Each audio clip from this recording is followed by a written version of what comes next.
Everyone, this is Deepak Singhal. Welcome you all to the platform of Edu Preparator. आइए दोस्तों, बात करते हैं हिस्ट्री डोमेन के पेपर की जो सीयूईटी यूजी 2023 में आया था। ये पेपर डिस्कशन है, केवल आप लोगों को ये बताना कि किस तरह से क्वेश्चंस बन रहे हैं और कौन कौन सी चीजें आपको एक चैप्टर में छोड़नी है और कौन सी आपको करनी है, कहाँ पे ज्यादा फोकस करना है, कहाँ पर नहीं करना। क्योंकि कई बार हम चैप्टर्स में वो डायलॉग बॉक्सेस छोड़ देते हैं जो साइड में होते हैं। बट मेक श्योर कि आप वो भी पढ़ के जाएं, क्योंकि यू नेवर नो कहाँ से क्या क्वेश्चन आ रहा है। जिस तरह से क्वेश्चन पेपर आया है उसको डिस्कस करते हैं और देखते हैं कि क्या क्वेश्चन ये लोग ज्यादातर आप लोगों से पूछ रहे हैं। आइए दोस्तों, चलते हैं विदाउट वेस्टिंग योर टाइम। और अगर आप पहली बार चैनल पर आ रहे हैं तो आपसे एक हम्बल रिक्वेस्ट है कि अगर आप इस चैनल को लाइक कर दें, सब्सक्राइब कर दें, और अगर आपको वीडियो पसंद आई हो तो please share it with your friends as well, ताकि उनका भी कुछ भला हो पाए। आइए शुरू करते हैं। पहला क्वेश्चन, जैसे कि आप देख रहे हैं, ये महाभारत से रिलेटेड है। ये क्वेश्चन बोल रहा है कि इसमें फॉलोइंग स्टेटमेंट्स को एक बार देखिए और हमें ये बताइए कि कौन सी स्टेटमेंट यहाँ पर करेक्ट में आती है। देखो बेटा, ये करेक्ट आंसर जो है ना, इसको नीचे में आप मतलब आपको करेक्ट आंसर चूज करना है। बट एक बहुत इंपॉर्टेंट चीज जो मैं रेड पेन से अंडरलाइन यहाँ पर कर रहा हूँ, आपको करेक्ट स्टेटमेंट्स यहाँ से बाहर निकालनी है। बहुत बार हम लोग ये पढ़े बिना आगे आंसर देने की कोशिश करते हैं, क्योंकि कई बार यहाँ पे करेक्ट स्टेटमेंट नहीं होता, यहाँ पर इनकरेक्ट स्टेटमेंट्स लिख देता है वो। कभी कभी करेक्ट स्टेटमेंट नहीं होता, यहाँ पर इनकरेक्ट स्टेटमेंट यहाँ पर वो लिख देता है। इसलिए प्लीज ढंग से इसको पढ़ के जाइएगा। क्वेश्चन यहाँ पर पूछ रहा है पहला, कि जो कंटेंट है महाभारत के उसको हम लोग नरेटिव और डिटैक्टिक में कन्वर्ट मतलब क्लासिफाई कर सकते हैं। ये स्टेटमेंट बिल्कुल करेक्ट है, मैं आपको बता दूं। ये स्टेटमेंट बिल्कुल करेक्ट है, क्योंकि यहाँ पर अगर हम महाभारत की बात करें तो एक तो वॉर की स्टोरी है, वॉर की स्टोरी जो कि नरेटिव है। और डिटैक्टिक क्या होता है? डिटैक्टिक बेटा किसी भी ऐसे रिसोर्सेज को कहते हैं जब भी कोई कोई चीज ना आपको कोई सोशल नॉर्म के बारे में बताए, या कोई भी ऐसी चीज मतलब जो बच्चों को पढ़नी चाहिए, समझनी चाहिए, जो टीचर बार बार उनके सामने रखता है ना। मतलब डिटेक्टिव कंटेंट क्या होता है, एक जनरली ये समझ लीजिए कि अ, जो एक स्टूडेंट की लाइफ के लिए बहुत इंपॉर्टेंट है, उसको उसको कंसेप्ट उसको उसके कंसेप्ट्स में क्लैरिटी आ जाए। ठीक है, तो कंसेप्चुअल क्लैरिटी क्रिएट करने के लिए जो टीचर यूज करता है मटेरियल, आप उसको डिटेक्टिव मटेरियल कहते हैं। तो यहाँ पर महाभारत में सर कौन सा क्लैरिटी यहाँ पर क्रिएट करने की कोशिश हो रही है? महाभारत में अगर आपको याद हो, भगवान श्री कृष्ण जब अर्जुन को भगवत गीता के वो उपदेश दे रहे थे, यू रिमेम्बर देम? हाँ, मैं उन्हीं उपदेशों के बारे में बात कर रहा हूँ बेटा। वो उपदेश जो है वो यहाँ पर डिटेक्टिव में आते हैं। तो इसलिए वो क्या बोल रहा है कि नरेटिव और डिटेक्टिव दोनों में महाभारत को कन्वर्ट किया जा सकता है। Pretty much true. Second statement बोल रहा है कि नरेटिव सेक्शंस में स्टोरीज होती हैं। बिल्कुल होती हैं सर, ये स्टेटमेंट भी करेक्ट है। और डिटेक्टिव सेक्शन में सोशल नॉर्म्स होते हैं। सोशल नॉर्म्स जो बहुत जरूरी होते हैं आप लोगों के लिए जानने, ताकि ये क्लैरिटी ऑफ द कंसेप्ट आप लोगों को आ जाए। जैसे भगवत गीता यहाँ पर एक डिटेक्टिव वर्जन है, और महाभारत की स्टोरी का वो पूरा की पूरा नरेशन एक नरेटिव है। तो ये स्टेटमेंट नंबर सी भी यहाँ पर करेक्ट है। यहाँ पर लिखा गया है कि narrative section was edit later. ये वाली स्टेटमेंट अगर वो नहीं लिखता तो शायद ये सारी स्टेटमेंट करेक्ट हो सकती थी। नहीं भाई, नरेटिव स्टेटमेंट सेक्शन सबसे पहले तो नरेटिव सेक्शन ही आया ना। भगवत गीता तो आप बाद में जोड़ते हैं, डिटेक्टिव सेक्शन तो बाद में जोड़ते हैं। तो नरेटिव सेक्शन से तो बना है महाभारत। तो ये तो गलत हो गया बिल्कुल। और स्टेटमेंट नंबर ई बोल रहा है कि महाभारत का जो टेक्स्ट है, it is described as an itihasa within the early Sanskrit tradition. बिल्कुल बेटा, ये स्टेटमेंट आप लोगों के एनसीईआरटीज में से उठकर आई है, बिल्कुल एज इट इज, कि the text of Mahabharata is described as itihasa within the early Sanskrit tradition. और इसी के साथ सही ऑप्शन आपका हो जाता है option number 4। This is the right answer. चलते हैं बेटा क्वेश्चन नंबर सेकंड की तरफ। क्वेश्चन नंबर सेकंड यहाँ पर पूछ रहा है विजयनगर एम्पायर के बारे में। आपको थोड़ा बहुत आपको बता दूं बेटा, विजयनगर एम्पायर 1336 में फाउंड होता है और ये 1565 तक चलता है।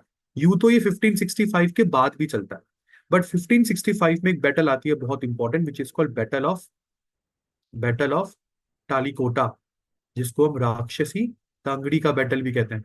याद आ रहा है?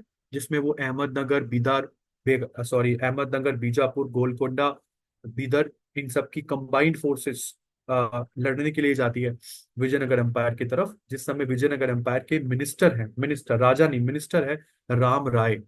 तो ये आपके चैप्टर में बिल्कुल लास्ट में दे रखा है। तो वो कह रहा है कि ट्रेडिशन के अकॉर्डिंग, एपिग्राफिक एविडेंस के अकॉर्डिंग, विजयनगर एम्पायर की शुरुआत आखिरकार किसने थी?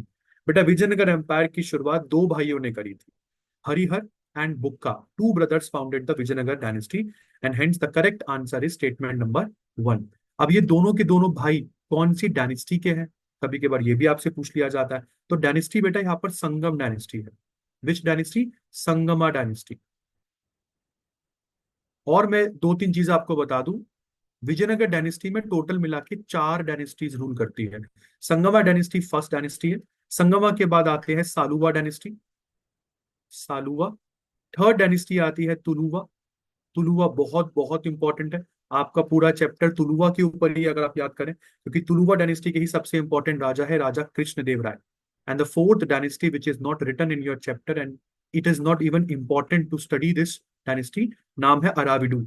अराविडू डायनेस्टी जो है बेटा, ये एक्चुअली अराविडू डायनेस्टी बहुत इंपॉर्टेंट क्यों नहीं है, क्योंकि इनके टाइम पर विजयनगर डायनेस्टी की कैपिटल हम्पी नहीं है। हम्पी बहुत इंपॉर्टेंट है क्योंकि इस पूरी डायनेस्टी की कैपिटल हम्पी है, और आप लोग हम्पी को कहते हैं सिटी ऑफ टेम्पल्स। आज के डेट में आप हम्पी को क्या बोलते हैं? City of temples. तो जब तक हम्पी कैपिटल रही विजयनगर डायनेस्टी की, तब तक ही हमको डायनेस्टीज यहाँ पर याद करनी है।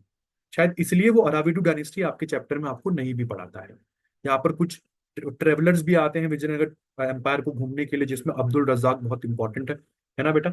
चलते हैं क्वेश्चन नंबर 3 की तरफ। क्वेश्चन नंबर 3 यहाँ पर बोलता है कि वो कौन सा ऐसा मॉडर्न आर्ट हिस्टोरियन था जिसको ऐसा लगा कि सांची का स्तूप, जो सांची स्तूप है ना, वो सांची जो है वो कुछ नहीं है, वो एक centre of tree and serpent worship है। मतलब एक ऐसा स्ट्रक्चर है जहां पर पेड़ और सांप की पूजा होती है। वो कौन सा इंसान था जिसको ऐसा लगा कि जहां पर पेड़ और सांप की पूजा होती है? इस भाई साहब को देख लीजिए, थोड़े से बूढ़े ज्यादा लग रहे हैं। नाम है इनका जेम्स फर्ग्यूसन। जेम्स फर्ग्यूसन को ऐसा लगता है कि सांची स्तूप जो है वो एक centre of tree and serpent worship है। ऐसा क्यों लगता है इनको?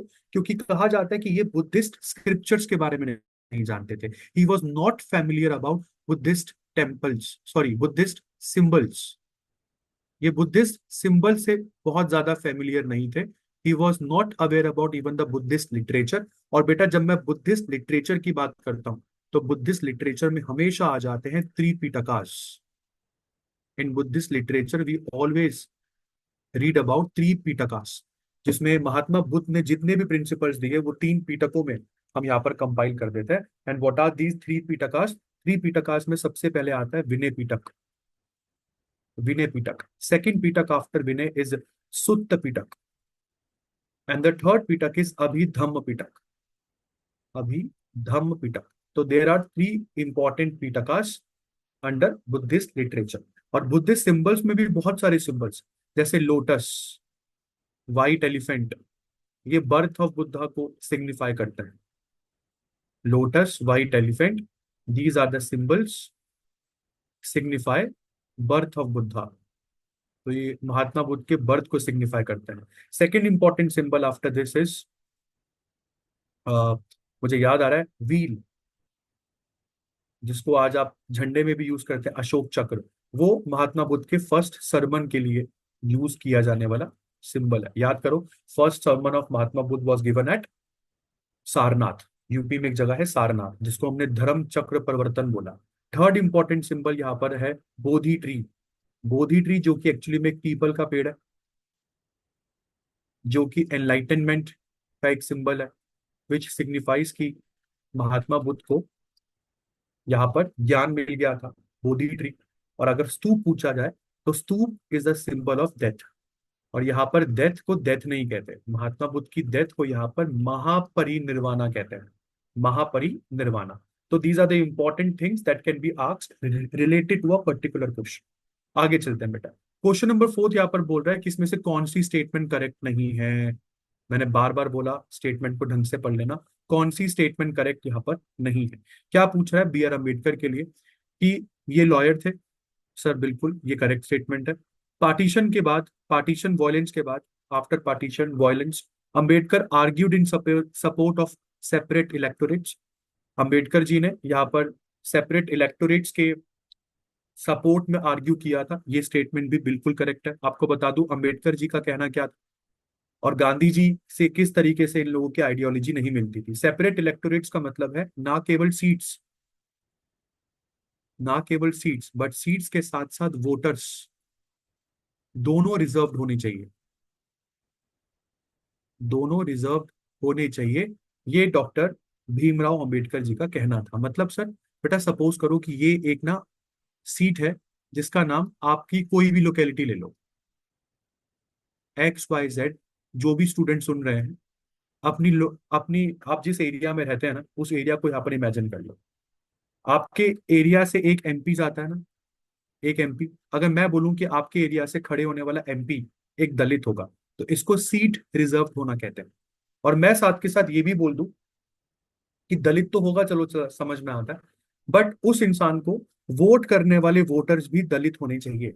और अगर आप दलित वोटर नहीं है तो आप उस एरिया में रहकर भी आपके पास वोटिंग राइट नहीं होंगे। तो इसको हम कहते हैं सेपरेट इलेक्टोरेट्स। हाँ बिल्कुल, doctor Ambedkar argued in support of separate electorate, बिल्कुल सही है। He was the chairman of drafting committee of constitution, बिल्कुल बेटा ये वाला स्टेटमेंट भी करेक्ट है। डॉक्टर अंबेडकर ने बहुत इंपॉर्टेंट रोल यहाँ पर किया था, क्योंकि ड्राफ्टिंग कमेटी जो कि 7 मेंबर्स की बनी हुई थी, इसी ड्राफ्टिंग कमेटी ने कॉन्स्टिट्यूशन का ड्राफ्ट प्रिपेयर किया, और उसी ड्राफ्ट को हम लोगों ने बाद में जाकर पास करा। इसमें जो स्टेटमेंट गलत है ना, वो स्टेटमेंट पॉइंट नंबर 4 है। गांधी जी के कहने पर he was asked to join as a law minister. Gandhi ji के कहने पर उन्होंने लॉ मिनिस्टर बनना यहाँ पर स्वीकारा था। ये गलत है, it is not correct. On the advice of Gandhi ji was asked to join as a law minister, this is not correct. चलते हैं बेटा क्वेश्चन नंबर 5 की तरफ, हम्पी की बात कर लेते हैं। ये क्वेश्चन आपसे पूछ रहा है हम्पी सिटी के बारे में, और ये बोलता है कि कौन से साल में हम्पी को यूनेस्को ने एक वर्ल्ड हेरिटेज साइट यहाँ पर बना दिया था। थोड़ा बहुत मैं यूनेस्को के बारे में आपको बता दूं, क्योंकि मुझे लग रहा है ये जीटी से रिलेटेड बहुत इंपॉर्टेंट टॉपिक हो सकता है। यूनेस्को की फुल फॉर्म है United Nations Educational Scientific and Cultural Organization. UNESCO की फाउंडेशन यहाँ पे 16 नवंबर 1945 है। थोड़ी बहुत इंपॉर्टेंट चीजें मैं आपको बता दूं। 16 नवंबर 1945, मतलब सेकेंड वर्ल्ड वॉर के खत्म होने के बाद यूनेस्को बना था। और अगर हेडक्वार्टर्स की बात करें तो यूनेस्को का headquarter Paris city of France में आपको देखने को मिलता है। इसी के साथ यूनेस्को एक लिस्ट मेंटेन करता है which is called list of world heritage sites, list of world heritage sites. और अगर बात करें तो ये बोल रहा है कि कौन से साल में आपने यूनेस्को को, सॉरी, कौन से साल में यूनेस्को ने यहाँ पर हम्पी सिटी को एक वर्ल्ड हेरिटेज साइट यहाँ पर घोषित किया था। आपको बता दूं, वर्ल्ड हेरिटेज साइट का मतलब वैश्विक धरोहर होता है, ठीक है, जिसको बचाया जाना चाहिए। और अभी तक देखो इंडिया में टोटल साइट्स जो कि यूनेस्को में लिस्टेड है, अभी आपकी आज के डेट के हिसाब से बताऊं तो 43 साइट्स, 43 साइट्स आज की डेट में इंडिया की यूनेस्को वर्ल्ड हेरिटेज लिस्ट में लिस्टेड है। जिसमें से बेटा, अगर मैं हम्पी सिटी की बात करता हूँ तो 1986 में हम्पी को यहाँ पर लिस्ट करवाया गया था। तो Hampi was listed in 1986। Question number 6 की बात करते हैं। मैच द फॉलोइंग्स आपको खेलना, और कभी के बाद ना अगर आप जो चीज सबसे पहले जानते हैं ना, मेरे हिसाब से तो उस चीज को सबसे पहले हमें मैच करना चाहिए। जैसे मुझे जॉन मार्शल के बारे में पता है, मुझे पता है जॉन मार्शल यहाँ पर हड़प्पन सिविलाइजेशन से कनेक्टेड है। तो मुझे यहाँ पर केवल ये देखना है कि यहाँ पर कौन सा पॉइंट ऐसा है जो जॉन मार्शल के साथ करेक्ट बैठेगा। आई सेड कौन सा पॉइंट ऐसा है जो जॉन मार्शल के साथ यहाँ पर करेक्ट बैठेगा। आइए एक बार बात कर लेते हैं। जॉन मार्शल के साथ मुझे लगता है कि he is the first person to name the civilization as Harappan civilization. John Marshall के टाइम पीरियड में ही 1921 में हड़प्पन सिविलाइजेशन की पहली साइट हड़प्पा को यहाँ पर आपने डिस्कवर किया था। और हड़प्पा के मिलने के बाद जॉन मार्शल ने सिविलाइजेशन का नाम इंडस वैली सिविलाइजेशन रख दिया था। तो he said something about the origins of Indus valley civilisation. तो he said something about the origins of Indus valley civilisation. क्या मैं सही बोल रहा हूँ? मेरे हिसाब से ही डिडंट टॉक। यहाँ पर ओरिजिन्स ऑफ सिविलाइजेशन के साथ तो और भी आ गया ना। अच्छा, ओरिजिन्स ऑफ अ सिविलाइजेशन नहीं, कौन सी सिविलाइजेशन है वो तो यहाँ पर बताया ही नहीं, तो गलत हो गया। ये मोहिनजोदड़ो एंड इंडस सिविलाइजेशन के बारे में बात कर रहा है। बिल्कुल बिल्कुल, सिविलाइजेशन यहाँ पर क्योंकि लिखा नहीं है तो इसलिए मुझे लग रहा है ये पॉइंट यहाँ पर गलत होगा। तो he talked about, this man talked about actually Mohenjodaro, माफ कीजिएगा, इंडस सिविलाइजेशन। उसके बाद आगे बात करते हैं बेटा, फिर आते हैं रेमंड एंड ब्रिजेट एलिचिन के ऊपर। रेमंड एंड ब्रिजेट एलिचिन, इसने इन दोनों ने बोला था कुछ ओरिजिन्स ऑफ सिविलाइजेशन के बारे में। ये थ्योरी लिखते हैं, अपनी आर्यन थ्योरी बताते हैं। किस तरीके से ये सिविलाइजेशन, हड़प्पन सिविलाइजेशन पनपती है, ये उसके ऊपर लिखते हैं। कुछ बहुत सारे लोग बोलते हैं कुछ फॉरेनर्स थे, उनके आने की वजह से सिविलाइजेशन यहाँ पर बनी। बहुत सारे लोग बोलते हैं नहीं, फॉरेन नहीं, मेहरगढ़ से, मेहरगढ़ में लोग रहते थे कुछ, तो मेहरगढ़ के रहने वाले लोगों ने ही शायद हड़प्पन सिविलाइजेशन आगे बनाई होगी। तो Raymond and Bridget Allchin origins of civilisation के बारे में यहाँ पर बोल रहे हैं। इसके बाद बात करते हैं R E M व्हीलर के बारे में। R E M व्हीलर, बेटा इन्होंने हड़प्पा, हड़प्पा में अपना बहुत वक्त गुजारा है, बहुत सारी स्टोरीज इन्होंने हड़प्पा के बारे में लिखी है। ठीक है, और बचा है G F Dales, of course this man left out portion को इनके साथ मिला दीजिए। He talked about the mythical massacre at Mohenjodaro. तो ये है G F Dales, और इसी के साथ अगर हम करेक्ट ऑप्शन यहाँ पर देखें, क्वेश्चन नंबर 6 का correct option would B point number 4, है ना, A4 B3 C1 and D2। बिल्कुल, चलते हैं बेटा क्वेश्चन नंबर 7 की तरफ। Question number 7 is talking about iron age. आपको बता दूं, iron, discovery of iron Vedic period में होती है। और वैदिक पीरियड में भी कौन सा पीरियड, वैदिक पीरियड में भी लेटर वैदिक पीरियड, इसको समझ लेंगे। तो वो कह रहा है कि आयरन एज से रिलेटेड, मतलब 6th century BC से रिलेटेड, जब हम लोगों ने महाजनपदास देखे, 6th century BC is the period of not the iron age also, not only the iron age, but it is also the period of emergence of 16 big states over India. तो ये 16 big states का map भी है, जिसमें एकमात्र state आपको जो south India में दिखेगा, that is Assaka. This is Ashaka, which is also known as Ashmaka. तो इसमें हमें करेक्ट स्टेटमेंट बाहर निकालनी है। पहली स्टेटमेंट बोल रहा है कि it is an era associated with early states, that is mahajanapadas. बिल्कुल सर, बिल्कुल हमें महाजनपदास इसमें देखने को मिलते हैं। It is also an era associated with development of coinage, very correct. It witness the growth of temple architecture and idol worship. देखो यार, ये स्टेटमेंट गलत बोलूंगा मैं अभी, और ये स्टेटमेंट मैं गलत क्यों बोलूंगा, क्योंकि टेम्पल आर्किटेक्चर गुप्ता पीरियड में देखा जाता है, कुछ अर्लीस्ट टेम्पल्स आपको गुप्ता पीरियड में देखने को मिलते हैं। आइडल वर्शिप भी अभी कुछ ज्यादा प्रोमिनेंट चीज नहीं यहाँ पर देखने को मिल रही है। ये बोल रहा है it is regarded as the golden period of paintings. No यार, no, not at all. Golden period of paintings तो ये नहीं। ठीक है, और अगर ये गोल्डन पीरियड ऑफ आर्किटेक्चर भी बोलता है ये तो भी नहीं, क्योंकि वो दोनों ही चीजें गुप्ता है। गोल्डन पीरियड ऑफ पेंटिंग्स में एक बार के लिए मुगल हिस्ट्री को कह सकता हूँ, क्योंकि उन्होंने बहुत सारी मिनिएचर पेंटिंग्स बनाई थी।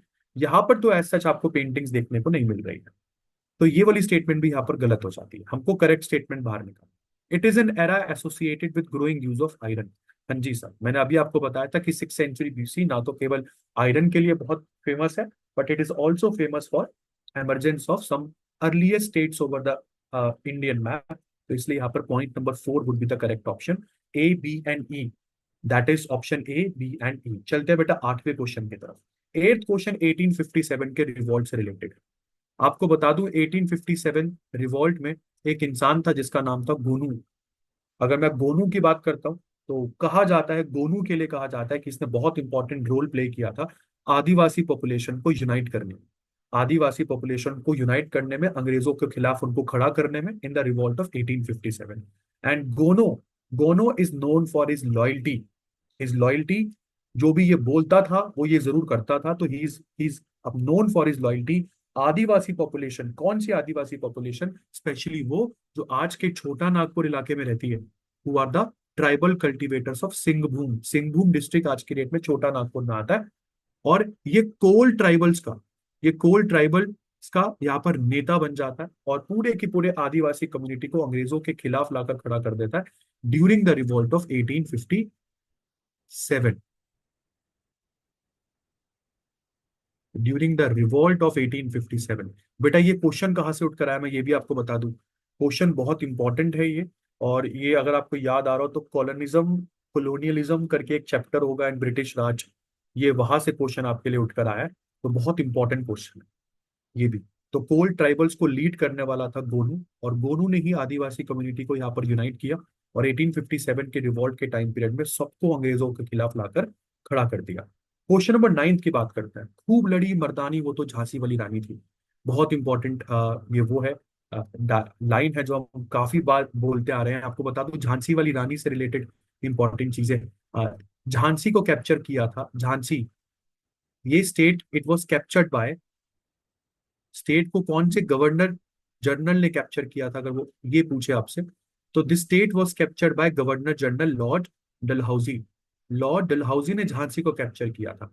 और अगर आपसे ये पूछा जाए कि क्यों कैप्चर किया था, तो on grounds of doctrine of lapse, doctrine of lapse के ग्राउंड पर आपने इसको कैप्चर किया था। डॉक्ट्राइन ऑफ लैप्स क्या बोलता है दोस्तों, याद करो।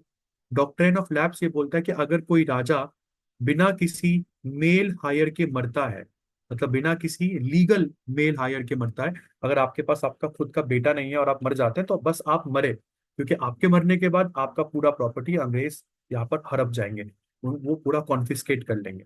तो झांसी की रानी लक्ष्मीबाई का तो एडॉप्टेड सन था। तो भाई बड़ा लड़ी 1857 के रिवॉल्ट में। झांसी सेंटर इसलिए बनता है क्योंकि झांसी को गलत तरीके से कैप्चर किया था लॉर्ड डलहौजी ने। तो अपने झांसी को वापस लेने के लिए रानी लक्ष्मीबाई बहुत लड़ी, और बिल्कुल, हालांकि जीत नहीं पाई, बट मर्दों की तरह लड़ी जैसे लड़ना चाहिए था उन्हें। खूब लड़ी मर्दानी, वो तो झांसी वाली रानी थी। ये लाइन किसकी है, कौन है जिसने ये लाइन गाई है? आज के डेट में हर एक बच्चे के नाम पर इनका नाम है। बेटा, नाम है इनका सुभद्रा, सुभद्रा कुमारी चौहान।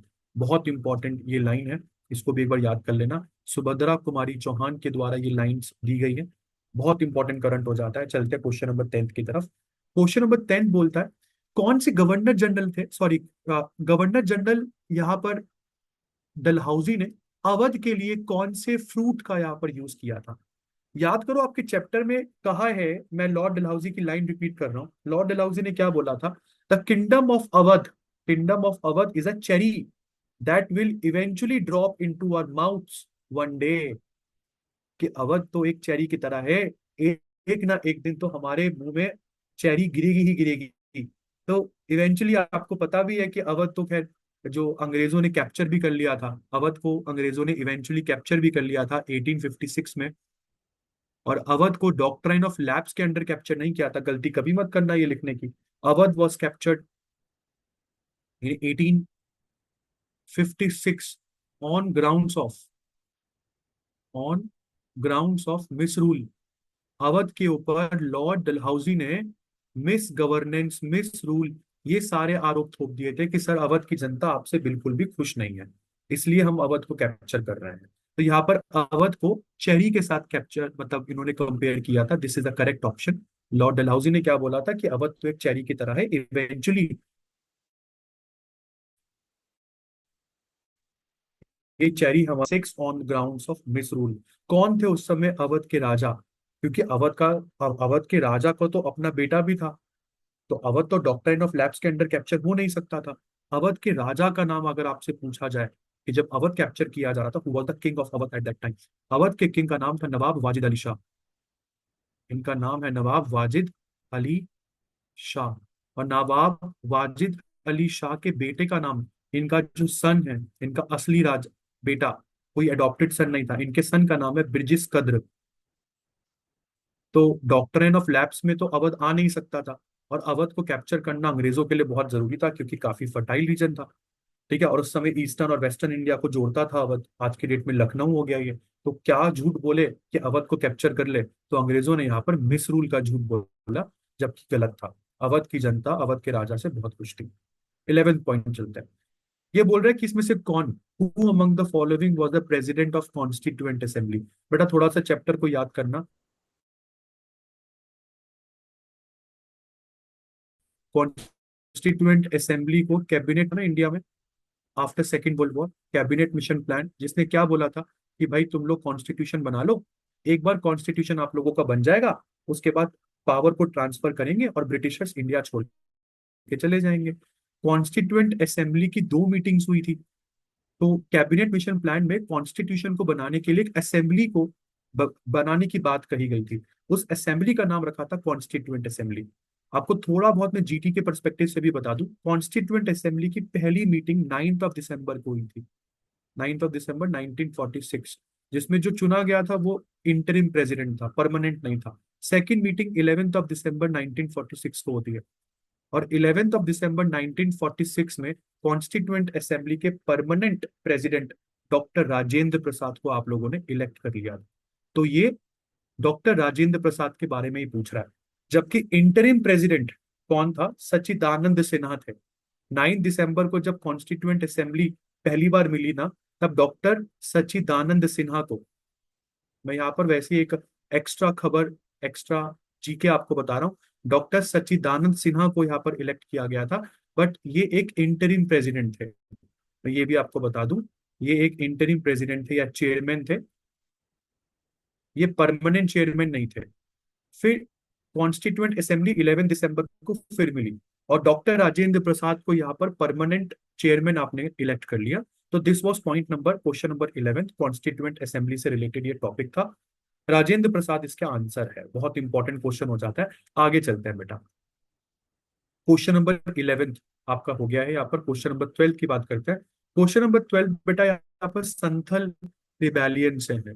संथल रिबेलियन ये बोल रहा है, आप चैप्टर याद कीजिए, Santhal rebellion colonialism and country side chapter का नाम मुझे याद आ रहा है। Themes in Indian history part 3 में ये चैप्टर आपको देखने को मिलेगा।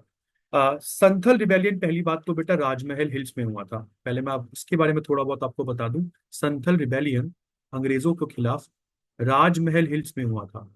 क्यों? क्योंकि संथली को ये लग रहा था कि अंग्रेज जो है वो संथलों से उनका एरिया छीन लेंगे, जमींदार संथलों से उनका एरिया छीन लेंगे। तो संथल लोग यहाँ पर अपना गुस्सा उनका फूट जाता है, और संथल रिबेलियन दो भाइयों ने लड़ा था। राजमहल हिल्स आज की डेट में झारखंड में है। ये भी थोड़ा बहुत ज्योग्राफी से रिलेटेड मैं आपको बता दूं। These hills are right now in Jharkhand. और संथल रिबेलियन को करने वाले यहाँ पर दो भाई है। एक का नाम है सिद्धू सिद्धू सिद्धू मांझी, एक का नाम सिद्धू मांझी है। और दूसरा भाई इनके साथ जो लड़ा, उनका नाम है कन्हू मुर्मू। कान्हू मुर्मू। तो दो भाइयों ने मिलकर संथल रिबेलियन यहाँ पर अंग्रेजों के खिलाफ लड़ा था।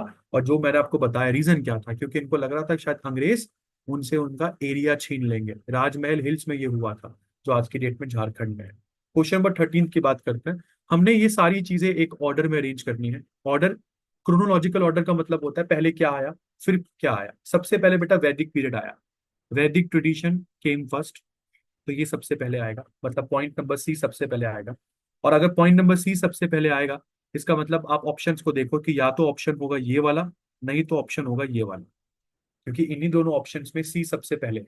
राइट, चलिए आगे बात करते हैं।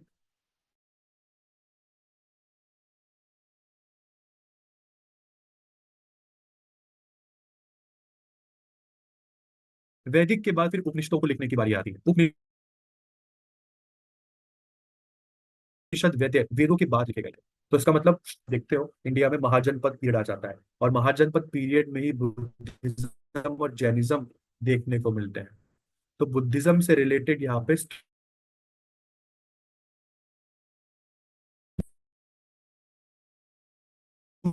पाते हैं, तो फिर स्तूप बनते हैं। और उसके बाद बुद्धिज्म डिवाइड होता है, महायान हीनयान, ये सब बुद्धिज्म आपको देखने को मिलते, टेम्पल्स देखने को मिलते हैं। तो this is how we can arrange all of these 5 things, और इसके अकॉर्डिंग करेक्ट सीक्वेंस होगा point number 2। Option number 2 is the correct answer. Question number 14 भी वैसा ही है। सबसे पहले संगमा डायनेस्टी आई, मैंने आपको बताया था। उसके बाद सालुबा डायनेस्टी आई। First is Sangama dynasty, second dynasty थी सुलुवा। तो जहां पर सुलुवा लिखा हुआ है सेकेंड में, उसको हम लोगों ने चूज कर लेना है। अच्छा, सॉरी सॉरी सॉरी, सीक्वेंस में अरेंज नहीं करना है, मैं क्वेश्चन नहीं पढ़ा, गलती होगी मेरे से, माफ कीजिएगा। क्वेश्चन ये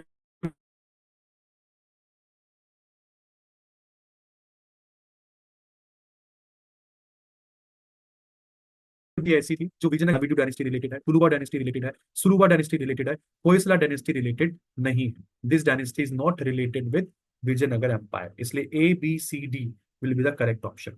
और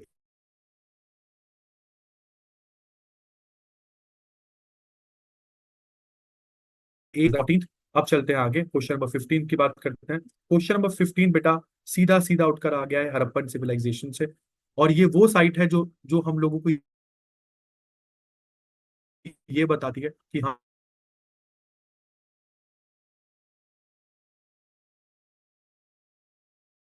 हाँ ये लोग प्लग का क्या थे, वुडन प्लग।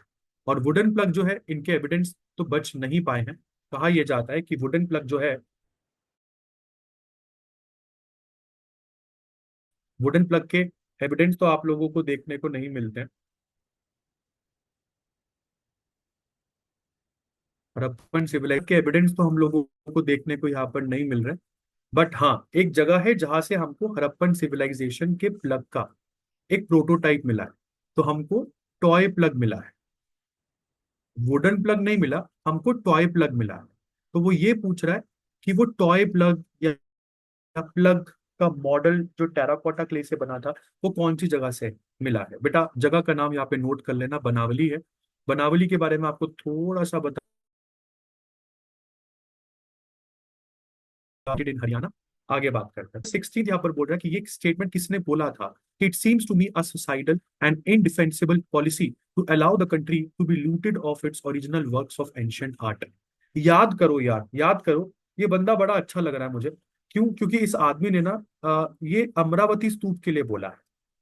ये जिस चैप्टर में है, याद करना आपको, एक अमरावती स्तूप की कहानी पढ़ाई जाती है।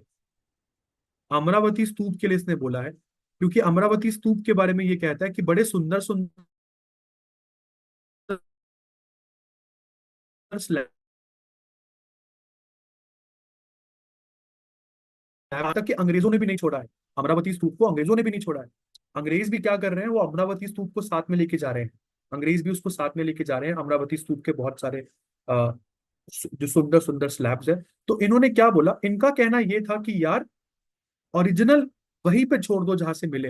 अगर आपको म्यूजियम में कुछ रखना ही है तो म्यूजियम में ओरिजिनल, ओरिजिनल जो चीजें हैं उसकी कॉपी रखो। प्लास्टर ऑफ पेरिस की, मतलब एक प्लास्टर ऑफ पेरिस का यूज करके आप उसकी कॉपी बनाओ। उस कॉपी को आप लोग म्यूजियम में रखो, ओरिजिनल चीजें आपको वही छोड़ देनी चाहिए जहां पर वो है। और ये बोला था एच एच कोल ने। बहुत इंपॉर्टेंट इंसान मुझे लगा। एच एच कोल बहुत अच्छा इसका पॉइंट ऑफ व्यू भी था। तो ये बोलता है जब कोई इंसान चीजों को लेकर अपने साथ चला जाता है ना, ओरिजिनल चीजों को, तो ऐसा लगता है कि वो मतलब धोखा कर रहा है। ओरिजिनल चीजें तो वो लूट के ले गया है। तो ऐसा खराब मत करो उसकी ब्यूटी को। चलिए जी, क्वेश्चन नंबर 17 की यहाँ पर बात कर लेते हैं, which is very very important. Question number 17 यहाँ पर अगेन मैच द फॉलोइंग्स में वो आपको बोला है। सबसे पहले वो पहाड़ियास के बारे में बात कर रहा है। बेटा पहाड़ियास यहाँ पे कहीं ना कहीं रिलेटेड था ये संथल रिबेलियन से। संथल रिबेलियन में राजमहल हिल्स पर जो लोग मिले, संथली मिले, उन संथलियों को अंग्रेजों ने पहाड़ियास कहा। यहाँ पर जो लोग मिले थे उन लोगों को अंग्रेजों ने यहाँ पर पहाड़ियास बोला। तो यहाँ पे एक ऑप्शन तो अपन को मिल गया कि पहाड़ियास जो है ये राजमहल हिल से रिलेटेड है। Paharias are related with Rajmahal hills, तो ए का तो फोर्थ हो गया। अगर ए का फोर्थ है तो इसका मतलब या तो ऑप्शन नंबर 2 करेक्ट है, नहीं तो ऑप्शन नंबर 3 करेक्ट है। उसके बाद ये दोनों ही ऑप्शंस मुझे अगला आंसर खुद ही दे रहे हैं। संथल रिलेटेड विद दामिनeko, तो संथल इस दामिने को, ये ऑप्शन हमको यहां से मिल जाता है। डेविड रिकार्डो की बात करते हैं। Now we are talking about David Ricardo. बेटा डेविड रिकार्डो यहाँ पर एक इकोनॉमिस्ट है। ही इज एन इकोनॉमिस्ट, और यहीं पर आपको आंसर मिल जाता है। दैट इज ऑप्शन नंबर, गलत बोल दिया मैंने शायद, नहीं ऑप्शन नंबर थर्ड सही बोला। डेविड रिकार्डो एक इकोनॉमिस्ट है। और Francis Buchanan, this man is a physician who served in the Bengal medical service. आप जब फ्रैंकिस बुचनन के बारे में पढ़ेंगे तो आपको बता दूं, फ्रैंकिस बुचनन के लिए कहा जाता है कि ये सर्जन थे। ये सर्जन थे गवर्नर जनरल ऑफ इंडिया के लिए। और जिस गवर्नर जनरल के ये सर्जन थे उनका नाम था लॉर्ड वेल्सली। इन्होंने बंगाल मेडिकल सर्विस में 1794 से 1815 के बीच में काम किया है। ऑफ कोर्स आपसे डेट नहीं पूछेगा वो, बट ये इवेंट बेटा जरूरी हो जाते हैं जब किसी चीज को क्रोनोलॉजिकल ऑर्डर में अरेंज करना होता है ना। चलते हैं क्वेश्चन नंबर 18 की तरफ। क्वेश्चन नंबर 18 आपसे अगेन मैच द फॉलोइंग्स पूछ रहा है। इंपॉर्टेंट क्वेश्चन है तो इसको ढंग से एक बार देख लेना। क्या बोल रहा है? अमिल, अमिल गुजार। अमिल गुजार मैं किससे यहाँ पर कनेक्ट करूं? अमिल गुजार बेटा यहाँ पर रिवेन्यू कलेक्टर को कहा जाता था। अमिल गुजार रिवेन्यू कलेक्टर को कहा जाता था। मंडल की बात करें तो मंडल एक्चुअली में सुपरवाइजर होता था फिस्कल सिस्टम का। Mandal used to be the supervisor of the fiscal, नहीं गलत बोल दिया मैंने। Mandal is actually the village headman. Mandal village headman होता था। बिल्कुल, mandal used to be the village headman, he used not to be the physical officer. यहाँ पर जो सुपरवाइजर है, मतलब जो फिजिकल सिस्टम का जो सुपरवाइजर है वो दीवान होता था, used to be diwan. That person is not mandal. और जो पतवारी है, पतवारी जनरली ये वर्ड अकाउंटेंट के लिए यहाँ पर यूज किया गया है। Patwari is the word use for account. तो ए का हो गया 4, ए का हो गया 2। ए का 2 मतलब ऑप्शन नंबर सेकंड या फोर्थ में से कोई एक करेक्ट होगा। मंडल, मंडल है विलेज हेडमैन, बी का हो गया थर्ड, और इसी के साथ मिल गया मुझे मेरा answer, that is option number fourth. आइए दोस्तों फिर नेक्स्ट क्वेश्चन डिस्कस करते हैं, क्वेश्चन नंबर 19। क्वेश्चन नंबर 19 को एक बार देख लेते हैं एक बार। क्वेश्चन नंबर 19 बोलता है identify the correct chronological order of these events. इन पांचों के पांचों इवेंट को हम लोगों को ऑर्डर में अरेंज करना है, कौन सा पहले कौन सा बाद में हुआ। एक बार मैं डेट्स आप लोगों के सामने रख देता हूँ। सबसे पहले यहाँ पर आता है बेटा जो दिया हुआ ऑब्जेक्टिव रेजोल्यूशन। ऑब्जेक्टिव रेजोल्यूशन एक स्पीच है जो prime minister, first prime minister of India Pandit Jawaharlal Nehru देते हैं। तो 13 दिसंबर 1946 ये डेट है जब ये स्पीच दी गई थी। उसके बाद नेक्स्ट लिखा हुआ है quit India movement. Quit India movement हम सभी को पता है 8 अगस्त 1942। डू एंड डू और डाई, ये एक स्लोगन दिया था महात्मा गांधी ने यहाँ पर। उसके बाद यहाँ पे है B Pocker Bahadur made a powerful plea for continuing the separate electorates. हम लोगों ने कुछ कुछ सेपरेट इलेक्टोरेट्स के बारे में पढ़ा है जहां पर ना तो केवल वोटर्स बट सीट्स भी रिजर्व होती हैं, राइट। तो ये स्पीच जो है ये 27 अगस्त को दी गई थी, 27 अगस्त 1947, 27 अगस्त 1947। उसके बाद great Kolkata killing. Great Kolkata killing बहुत इंपॉर्टेंट है। क्यों? क्योंकि भाई Mohammad Ali Jinnah direct action day यहाँ पर अनाउंस कर देते हैं। डायरेक्ट एक्शन डे किस लिए? कि अगर अभी पाकिस्तान बना लिया तो बना लिया, नहीं तो कभी फिर कभी पाकिस्तान नहीं बनेगा, means a separate nation for the Muslims. This resulted in the prosecution of Hindus in the Muslim dominated areas and उसका रिप्लाई भी फिर हम लोगों ने दिया। Like wise the Hindus started prosecuting the Muslims in the Hindu dominated area. और फिर आता है आरवी धुलेकर की स्पीच जो लैंग्वेज पे दी गई थी। This speech was given on 12 सितंबर 1947। बेटा इसके बाद मैं 2024 का पेपर डिस्कस करूंगा और आप देखेंगे कि जिस तरीके से हम लोग पेपर डिस्कस कर रहे हैं ना, 5 6 10 क्वेश्चंस ऑप्शंस में से फंस जा रहे हैं। ये ऑप्शन जो रॉन्ग ऑप्शंस भी होते हैं ना कभी कभार, इन ऑप्शंस को भी अगर आप ढंग से स्टडी कर लें तो नेक्स्ट क्वेश्चन पेपर में कभी कभार इन ऑप्शंस में से ही नेक्स्ट क्वेश्चन बनकर आ रहा है। तो इसलिए एनालिसिस क्वेश्चन पेपर का बहुत जरूरी है। तो एक बार आइए इसको अरेंज कर लेते हैं। देखने पर ऐसा लग रहा है क्विट इंडिया मूवमेंट जो है ये नंबर 1 पर होना चाहिए क्योंकि 1942 में था। उसके बाद 1946 के यहाँ पर दो इवेंट्स हैं। तो सबसे पहले ग्रेट कोलकाता किलिंग आएगा, नंबर 2 पे होना चाहिए डी, तो बी डी। और फिर आएगा ए क्योंकि ये 13 दिसंबर 1946 को हुआ। उसके बाद 1947 में भी दो इवेंट्स हैं। तो 27 अगस्त वाला पहले होगा और 12 सितंबर 12 बाद में। तो हमको हमारा कोड मिल गया B D, B D A C E, right, B D A C E. इसके हिसाब से second option would be the correct option. चलते हैं 20th क्वेश्चन पे। 20th क्वेश्चन कुछ कुछ रिलेटेड है आप लोगों के हड़प्पन सिविलाइजेशन से। कौन सी साइट कहां पर है? तो आइए बेटा एक बार इसको डिस्कस कर लेते हैं। बट उससे पहले मैं एक बहुत इंपॉर्टेंट चीज आपको ये भी बता दूं। हड़प्पन साइट्स जितनी भी मैं आपको आज पढ़ा रहा हूं इसमें इसमें बहुत सारी साइट्स ऐसी हैं जहां पर हमें बहुत कुछ देखने को मिला है। जैसे अगर मैं कालीबंगा की बात करता हूं, चलिए अगर हम लोग कालीबंगा की बात करते हैं तो ये जगह वैसे राजस्थान में है। This site it is located in Rajasthan. But अगर हम कालीबंगा की बात करें तो it is famous for various other things. अगर हम कालीबंगा की बात करते हैं तो it is famous for things like Kalibangan से हम लोगों को अर्थक्वेक का एविडेंस मिलता है, evidence of earthquake. Kalibangan has also given us the evidence of evidence of earthquake and wooden plug. Wooden plug का एविडेंस आपको कालीबंगा से मिलता है। तो कालीबंगा यहाँ पे राजस्थान है, तो एक ऑप्शन होगा 3। शोरतुगाई, यहां से बेटा आपको कैनाल्स के एविडेंस मिले हैं and this place is in Afghanistan, तो ये हो जाएगा 4। धोलावीरा गुजरात में है, तो this is second. And Banawali, this place is located in Haryana, तो कोड आपको मिल गया 3421 के हिसाब से option number 2 would be the correct option. But थोड़ा बहुत मैं आप लोगों को इनके बारे में बता दूं। जैसे अगर हम धोलावीरा की बात करते हैं तो आप लोगों ने पढ़ा भी है ये कि Dholavira is the only Harappan site that is divided into 3 parts. यहाँ पर अपर टाउन, लोअर टाउन के साथ साथ मिडिल टाउन भी देखने को मिलता है ना। बनावली की बात करते हैं तो दिस इज इन हरियाणा। और क्या इंपॉर्टेंट चीजें हमें बनावली से मिली है, तो we have found largest quantity of barley, mustard and sesame seeds, है ना जी। और यहां से हमको एक टॉय प्लग मिला है। Toy plug means a prototype of a plug, ये हम लोगों को बनावली से मिला है। और वुडन प्लग आप लोगों को मिला है कालीबंगा से। इतना ही नहीं, अगर आपसे पूछा जाए कि प्लग फील्ड के एविडेंसेस कहाँ से मिले हैं, like evidence of the plugged fields, ऐसे खेत जिसमें पहले से ही इन लोगों ने हल चला के रखे थे, तो प्लग्ड फील्ड के एविडेंस भी कालीबंगा से मिले हैं।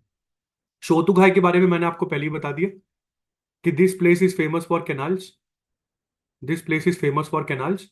और धोलावीरा के बारे में भी हम लोगों ने पढ़ लिया कि this is the only Harappan city divided into 3 parts, है ना जी। तो ये है क्वेश्चन नंबर 20। चलते हैं 21 पर। क्वेश्चन नंबर 21 बोल रहा है कि 19th सेंचुरी में बुचनन ये राजमहल हिल्स में ट्रेवल कर रहा था, है ना जी। और राजमहल हिल्स में ट्रेवल करते समय इसने कुछ लोगों को, कुछ हिल फोक्स को देखा। और इसने लिखा भी है कि वो बहुत ही बार्बरिक थे, बहुत ही एग्रेसिवली बिहेव कर रहे थे। तो उन हिल फोक्स को इसने क्या बोला 19th सेंचुरी में जब ये ट्रेवल कर रहा था, तो उन हिल फोक्स के लिए इन्होंने क्या बोला, किस वर्ड का यूज किया। तो बुचानन जो है ये राजमहल हिल्स में ट्रेवल करता है, पहले तो ये सुन लीजिए। और वो बोलता है कि जो हिल्स है वो बहुत ही इम्पेनिट्रेबल दिख रही है। बहुत सारे ट्रेवलर्स, बहुत ही कम ट्रेवलर्स यहां तक पहुंच पाते हैं। क्यों? क्योंकि बहुत ही डेंजरस एरिया लग रहा है, ऐसा बुचनन बोलते हैं। उसके बाद वो यहाँ पे रहने वाले लोगों के बारे में बताता है कि काफी हॉस्टाइल, काफी एग्रेसिव है। और उससे बात करने, मतलब वो बात करना चाह रहा था उनसे, बट वो बहुत अनविलिंग थे बात करने के लिए, मतलब वो बात करना नहीं चाहते थे। और ऐसे हिल फोक्स को बुचनन यहाँ पर पहाड़ी बोलता है।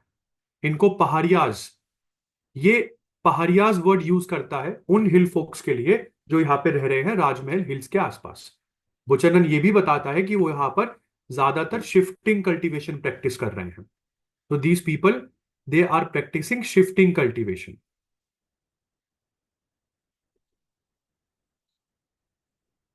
दे are practising shifting cultivation and we know that what is shifting cultivation. आप प्लॉट ऑफ लैंड को after some period of time change करते रहते हैं। तो आप ट्री की ब्रांचेस काटते हैं, उसको जलाते हैं, और जो भी ऐश आता है उसको आप लोग सॉइल में मिक्स कर देते हैं ताकि सॉइल की फर्टिलिटी रिस्टोर हो सके, है ना जी। तो चलते हैं क्वेश्चन नंबर 22 पर। बहुत अच्छा क्वेश्चन है। ये बोल रहा है कि स्टेटमेंट सर एक बार देखो और मुझे बताइए कि कौन सी करेक्ट स्टेटमेंट है। सबसे पहले वो बोल रहा है उत्तरा, उत्तरा ध्याना, उत्तरा ध्याना सुता, it contains the teachings of Mahavira. बिल्कुल, ये स्टेटमेंट बिल्कुल सही है बेटा। उत्तराध्याना, उत्तराध्याना सुता, इसमें महावीर स्वामी की टीचिंग्स हैं। ये आप लोग जैनिज्म और बुद्धिज्म वाले चैप्टर में आप लोगों ने पढ़ा है। और अगर हम दीप वंसा की बात करते हैं, दीप वंसा के साथ साथ एक बुक और है महावंसा। दीप वंसा एंड महावंसा, आपको पहली बता दूं बेटा, ये दोनों बुक्स जो हैं ये बुद्धिज्म से रिलेटेड है। दोनों books, Dipavamsa and Mahavamsa, both of these books are related with Buddhism. और ये इंडियन बुक्स भी नहीं है, ये भी आपको बता दूं, ये दोनों बुक्स रिलेटेड बुद्धिज्म से जरूर है, बट ये दोनों इंडियन बुक्स भी नहीं है। ये दोनों बुक्स श्रीलंकन क्रॉनिकल्स में आते हैं, श्रीलंकन एपिक्स में आते हैं। तो these two books are the Sri Lankan epics of Buddhism, sorry Sri Lankan epics on Buddhism. तो यहां पर वो क्या बोल रहा है कि Dipavamsa is a chronicle of the island. यहां पर आइलैंड जो है ये श्रीलंका के लिए इस्तेमाल हुआ है। And it is a Jain text. No sir, chronicle of island तो है मगर एक बुद्धिस्ट टेक्स्ट है ये। उसके बाद अगर हम बुद्धिज्म की बात करते हैं तो Buddhism is also famous for Tripitakas. Buddhism में अगर हम मोस्ट इंपॉर्टेंट एपिक्स की बात करें तो बुद्धिज्म के मोस्ट इंपॉर्टेंट एपिक्स में आपके पास आ जाते हैं त्रिपिटकास। यस। और त्रिपिटकास को एक बार मैं डिफाइन कर देता हूं। सबसे पहला पिटक है सुत्त पिटक।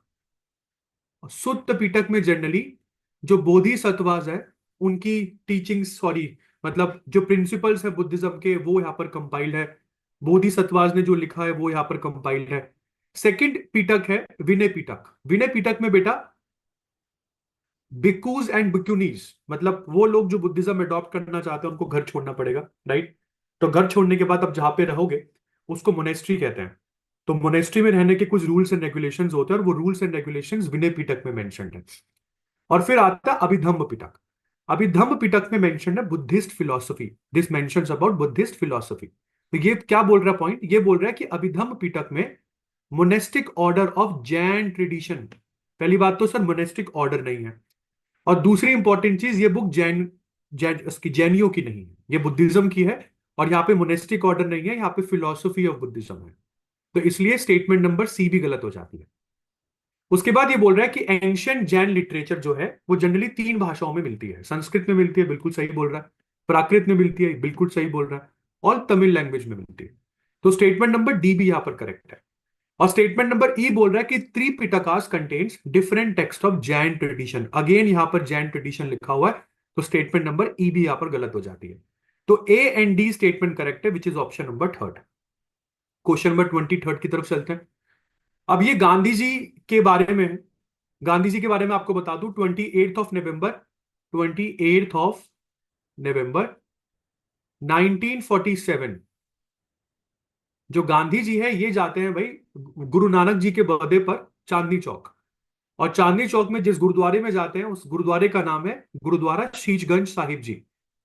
गुरुद्वारा शीशगंज साहिब जी। और वो गुरुद्वारे जाने के बाद नोटिस करते हैं कि कोई भी मुस्लिम चांदनी चौक की सड़क पे नहीं है। Chandni Chowk which is the heart of old Delhi. और यहां पर महात्मा गांधी एक वर्ब यूज करते हैं कि what could be more shameful for us, what could be more shameful for us than the fact that not a single Muslim could be found in Chandni Chowk. तो यहां पर गुरुद्वारे में पहुंचकर वो गुरु नानक के बर्थडे पर ये लाइन बोलते हैं कि हमारे लिए और क्या शेमफुल हो सकता है कि एक भी मुसलमान चांदनी चौक की सड़क पर नहीं दिख रहा। स्पेशली ये क्यों बोला गया, क्योंकि हमको पता है कि 1947 का वो पार्टीशन हिस्ट्री हम लोगों की, मतलब दोनों कंट्रीज की पार्टीशन हिस्ट्री में बहुत ही ब्लैक, बहुत ही डार्क डे है वो। एक बहुत ही डार्क चैप्टर है। बहुत से लोगों को मारा गया। तो पार्टीशन हम लोगों का पीसफुल पार्टीशन नहीं है। तो यहाँ पर वो ये बोल रहे हैं कि गांधी जी जो यहाँ पर गुरुद्वारा शीशगंज साहिब जी गए थे, तो वो किस, यहाँ पर किस जो गुरु के बर्थडे के ओकेजन पर गए थे, तो आंसर यहाँ पे गुरु नानक देव जी है। क्वेश्चन नंबर 24 की बात करते हैं बेटा। हम्पी सिटी की बात कर रहा है। पहले मैं आपको बता दूं, एक इंसान था कॉलिन मैकेंजी, जो कि east India company of England, मतलब इंग्लिश ईस्ट इंडिया कंपनी का एक एम्प्लॉय था। और ये आपने विजयनगर एम्पायर में पढ़ा हुआ है। इसी इंसान ने सबसे पहला सर्वे मैप बनाया था हम्पी का।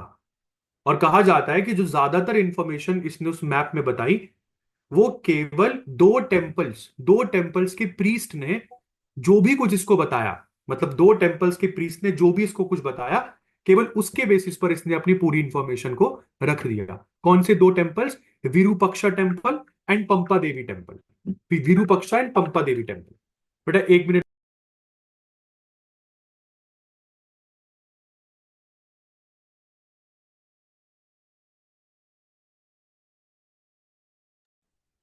तो पंपा देवी और विरूपक्षा टेम्पल जो है, क्या कहते हैं, दोनों श्राइन्स के प्रीस्ट की जो भी बातचीत इनसे हुई, मतलब कॉलिन मैकेंजी से हुई, और कॉलिन मैकेंजी को जो भी प्रीस्ट से पता लगा और प्रीस्ट ने जो भी बताया वो अपनी मेमोरीज के ऊपर बताया कि उनको क्या याद था, उसी के बेसिस पर इसने अपनी इनिशियल इंफॉर्मेशन को कलेक्ट किया। तो ये यहां पर ये बोल रहा है कि यहां पर वो कौन सा इंसान था जिसने हम्पी सिटी के बारे में आपको बताया। Who brought the ruins of Hampi city in 1800। तो यहां पे नाम आ जाता है बेटा कॉलिन मैकेंजी का, जिसके बारे में मैं बात कर रहा था। दिस मैन कौन था? ये एम्प्लॉय था ईस्ट इंडिया कंपनी का। अब चलते हैं 25th क्वेश्चन की तरफ।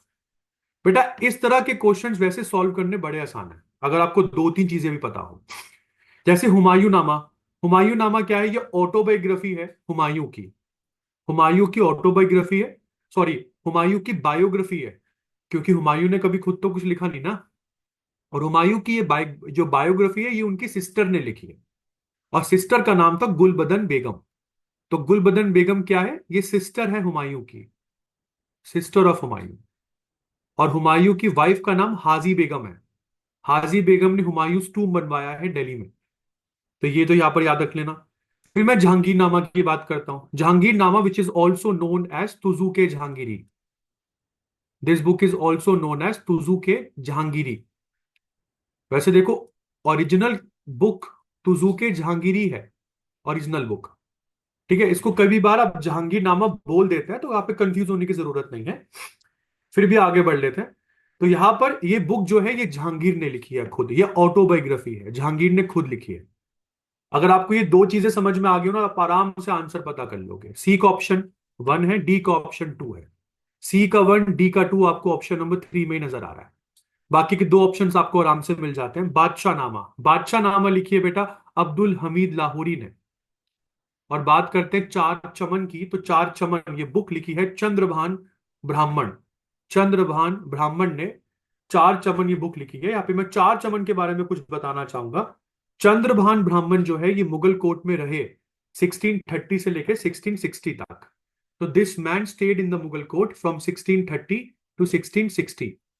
आपसे पूछा जा सकता है कि चंद्रभान ब्राह्मण के समय कौन था मुगल बादशाह। बेटा 1658 तक तो शाहजहां था, और उसके बाद आपको औरंगजेब देखने को मिलता है। तो चंद्रभान ब्राह्मण ने दो बादशाहों का टाइम पीरियड यहां पर देखा, शाहजहां और औरंगजेब का। ठीक है जी, अब आगे चलते हैं, क्वेश्चन नंबर 26 की बात करते हैं। हमारा नया का सिस्टम, ये पहली बात तो बेटा कौन से एम्पायर में फॉलो किया जाता था? ये विजयनगर एम्पायर में फॉलो किया जाता था। इस सिस्टम में होता क्या था? कुछ नहीं है। इस सिस्टम में जो मिनिस्टर्स होते थे उनको कैश में सैलरी नहीं दी जाती थी। मिनिस्टर्स को सैलरी जो थी वो लैंड असाइनमेंट्स में दी जाती थी। जो आपको सैलरी है वो लैंड असाइनमेंट में दी जाती थी। मतलब instead of giving you salary in cash, the king use to give you land assignments. आपको लैंड असाइनमेंट दिए जाते थे इन ल्यू ऑफ कैश या इन ल्यू ऑफ सैलरी। तो यहां पर राजा जो है वो आपको रेगुलर सैलरी देने से बच जाता था। और ऐसा ही सिस्टम इल्तुतमिश ने कभी दिल्ली सल्तनत में चलाया था। ऐसा ही सिस्टम जहां पर आपको रेगुलर सैलरी नहीं, सैलरी के बदले लैंड असाइनमेंट्स मिल जाते थे। और इल्तुतमिश का ये सिस्टम इक्ता सिस्टम कहलाता है। तो वो यही पूछ रहा है कि हमारा नया का सिस्टम जो विजयनगर एम्पायर में चलता था, ये दिल्ली सल्तनत के कौन से सिस्टम से काफी मेल खाता है? इक्ता सिस्टम। 27 क्वेश्चन देखते हैं। 27 क्वेश्चन यहां पर बोल रहा है, according to which, according to which of the traveller one of the fundamental difference between Mughal India and Europe was lack of private property in land. ये बोल रहा है कि जिस समय मुगल इंडिया में शासन करते थे किसी भी इंसान के पास प्राइवेट प्रॉपर्टी नहीं थी। All the land means the land was means the king use to be the sole owner of the land. ऐसा बोलते हैं मिस्टर फ्रैंकस बर्नियर। तो आपसे यही पूछा गया कि किस ट्रेवलर ने यह बताया है कि यूरोप में तो प्राइवेट प्रॉपर्टी है बट मुगल इंडिया में प्राइवेट प्रॉपर्टी नहीं है। मतलब मुगलों के टाइम पे सारा प्रॉपर्टी राजा का प्रॉपर्टी होता था, बस लोगों को तो बस आप लोग फार्मिंग के लिए दे दे रहे हैं। तो बेटा ये काम फ्रैंकस बर्नियर ने किया, और उन्होंने ये भी बोला सर इसी वजह से फार्मिंग या फार्मर्स को ज्यादा बचता नहीं है, इसी वजह से डेवलपमेंट ज्यादा नहीं है। क्यों नहीं है डेवलपमेंट ज्यादा? क्योंकि लोग, उनकी प्राइवेट प्रॉपर्टी नहीं है तो वो उस पर खर्च करना ही नहीं चाह रहे हैं। लोग उसके ऊपर खर्च करना ही नहीं चाह रहे क्योंकि वो प्रॉपर्टी उनकी प्राइवेट प्रॉपर्टी नहीं है। ठीक है, वो लैंड लैंड राजा का लैंड है, इसलिए वो खर्च करने में थोड़ा सा कतरा रहे हैं। सिंपल सी बात है ना, अगर आप किसी भी प्रॉपर्टी पे रहते हैं जो आपकी खुद की नहीं है, वो रेंटेड प्रॉपर्टी है, तो will you be spending even a penny out of your salary? क्या आप लोग अपनी सैलरी में से कुछ भी खर्च करेंगे in order to get? Will you be spending even a penny out of your salary in order to get the whole house अपना रेनोवेटेड? ये क्वेश्चन मैं कई बार अपनी क्लास में पूछता हूँ कि बेटा सोच के चलो, सोच के चलो कि आप एक ऐसे घर में रह रहे हैं जहां पर आपको बस कुछ महीनों के लिए रहना है। You are living for a few months. तो जिस घर में आप कुछ महीनों के लिए रहते हो, क्या उस घर को आप पूरी तरीके से रेनोवेट करवाओगे? Will you do that? नहीं, आप रेनोवेट नहीं करवाओगे। आपको पता है कि वो आपका परमानेंट रेजिडेंस नहीं है। तो जो परमानेंट रेजिडेंस है, जहां पर आपको बहुत लंबे समय तक रहना है, आप उसी के डेवलपमेंट के बारे में सोचोगे ना। तो फ्रैंकस बर्नियर यहाँ पर ये बोलते हैं कि इंडिया में एग्रीकल्चरल पोजीशन, फार्मर्स की पोजीशन, जो जो इंडिया में डेवलपमेंट है, अर्बन डेवलपमेंट, वो इसलिए बहुत कम है क्योंकि प्राइवेट प्रॉपर्टी इंडिया में इसका कंसेप्ट ही नहीं है। चलिए, वो थिंकर्स एंड ट्रेवलर्स वाले चैप्टर में इनका नाम आता है। क्वेश्चन नंबर 28 को देखते हैं। ये पूछता है कौन से शाका रूलर ने सुदर्शना लेक को रिपेयर करवाया था। बेटा पहले मैं आपको बता दूं, ये मैं कई सारे बच्चों को पहले भी बोल चुका हूं। सुदर्शना लेक जो है वो चंद्रगुप्त मौर्य के टाइम पीरियड में बनी थी। किसके टाइम पीरियड में? चंद्रगुप्त मौर्य के टाइम पीरियड में बनी थी। और चंद्रगुप्त मौर्य के टाइम पीरियड में भी ये लेक उनके मिनिस्टर ने बनाई थी। कहा जाता है कि ये लेक बहुत बार टूटी है। This lake has been repaired, this lake has been renovated several times. हालांकि चंद्रगुप्त मौर्य के टाइम के बाद, we are talking about the post Mauryan period. Post Mauryan period मतलब मौर्यन डायनेस्टी के बाद, कंप्लीट मौर्यन डायनेस्टी के बाद।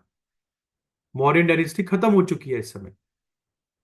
उसके बाद एक डायनेस्टी इंडिया में आती है which is called Shaka dynasty. और शाका डायनेस्टी के सबसे इंपॉर्टेंट राजा है रुद्रामन।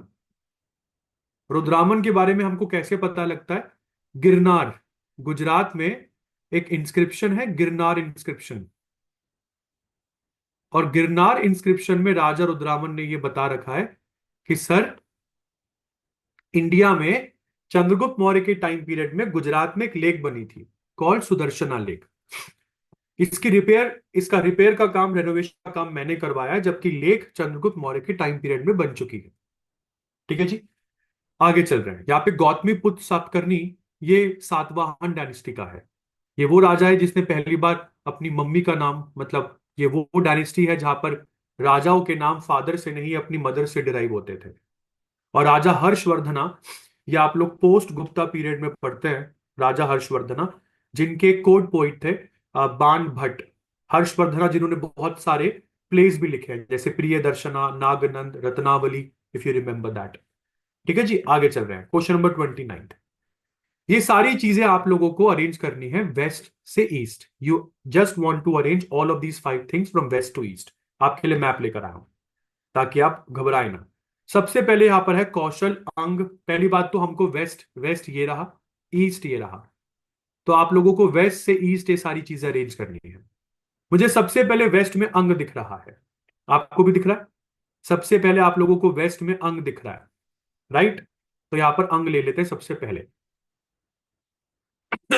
वेस्ट से ईस्ट हमें जाना है। एक बार मैं दोबारा मैप को देख लेता हूं। अंग, मगध, मत्स्य, गांधार, है ना? मैंने गलत लिख दिया बेटा यहां पर, सॉरी। ये वेस्ट है, ये ईस्ट है। आपको वेस्ट से ईस्ट जाना है। तो यहां पर लिखा हुआ है कौशल, अंग, मत्स्य, गांधार। देखो गांधार इंडिया का सबसे वेस्ट में आपको दिख रहा होगा। तो गांधार तो सबसे वेस्टर्न सिटी हो गया, सॉरी वेस्टर्न महाजनपद हो गया, तो ये तो सबसे पहले आएगा, गांधार सबसे पहले आएगा। उसके बाद मत्स्य, मगध, अंग, कौशल। मत्स्य, मगध, मगध ये रहा, अंग ये रहा, कौशल ये रहा, और मत्स्य ये रहा। इन पांचों की तो अरेंज करना है। गांधार के बाद नेक्स्ट मुझे मत्स्य लग रहा है ना? तो मत्स्य हम लोगों ने यहां पर नंबर 2 दे दिया। उसके बाद मुझे थर्ड नंबर पर कौशला लग रहा है। This is number third, this is Kaushala, number third. उसके बाद हमें मगध और फिर अंग। तो Magadh number 4, Anga number 5। Simple था। All these are the 16 mahajanapadas, modern states. 6th century BC में इनका एमर्जेंस देखा जाता है। और 6th सेंचुरी बीसी में ना तो केवल महाजनपदास बट बहुत तरह तरह की पॉलिटिकल, सॉरी रिलीजियस आइडियोलॉजीज भी आती हैं, जिसमें 2 आइडियोलॉजीज बहुत फेमस हुई, Buddhism and Jainism. Are you getting that? तो यहां पर एक बार जल्दी से अरेंज कर लेते हैं। यहां पे हमारा कोड बनता है EDA। EDA इन दोनों में दिख रहा है। तो EDA, EDA CB, EDA CB, option number third is the correct answer. Question number 30 को देख लेते हैं एक बार। क्वेश्चन नंबर 30 बोलता है कि बहुत सारे ट्रेवलर्स इंडियन सब कॉन्टिनेंट से होकर गए हैं और अपने एक्सपीरियंसेस के बारे में बताया है। तो मुझे जल्दी से बता दीजिए कि इब्न बतूता कौन सी कंट्री से इंडिया आया था। पहली बात तो बेटा, इब्न बतूता इंडिया में तब आया था जब मोहम्मद बिन तुगलक इंडिया में किंग होता था। इसको बहुत सारी लैंग्वेज के बारे में पता था, ये बहुत सारी कंट्रीज घूमकर आया था, इसको घूमने का बहुत शौक था। और इब्न बतूता मोरोकन ट्रेवलर है, ये मोरक्को से आया था इंडिया को घूमने के लिए। सबसे इंपॉर्टेंट चीज यहां पर अगर हम बात करते हैं कि इब्न बतूता ने अपनी कौन सी बुक इंडिया के ऊपर लिखी थी, which was the book written by Ibn Battuta. Ibn Battuta ने कौन सी बुक लिखी थी अपने एक्सपीरियंसेस के ऊपर। बहुत इंपॉर्टेंट है, इनकी बुक का नाम है रिहाला। आपने पढ़ा भी होगा, इन्होंने रिहाला बुक में दो एक्सपीरियंसेस बताए हैं। इन्होंने इस बुक में दो खाने पीने की चीजें बताई है जो मोरक्को में नहीं मिलती। एक तो इन्होंने कोकोनट ट्री के बारे में बताया है, जिस कोकोनट ट्री को इन्होंने पाम ट्री के साथ कंपेयर किया है। और सेकंड चीज, इन्होंने पान के बारे में बताया, he has discussed about the पान। तो ये दो चीजें इन्होंने रिहाला में डिस्कस करी है, और भी बहुत सारी चीजें हैं, बट ये मुझे दो याद आ रही है इस समय। तो ये मोरक्को से इंडिया घूमने के लिए आए थे। मोहम्मद बिन तुगलक तो इनसे काफी इंप्रेस हो गए थे कि इनको काजी भी बना दिया था। इब्न बतूता को इंडियन एम्बेसडर बना के मोहम्मद बिन तुगलक ने चाइना भी भेजा था। क्वेश्चन नंबर 31 की बात करता है।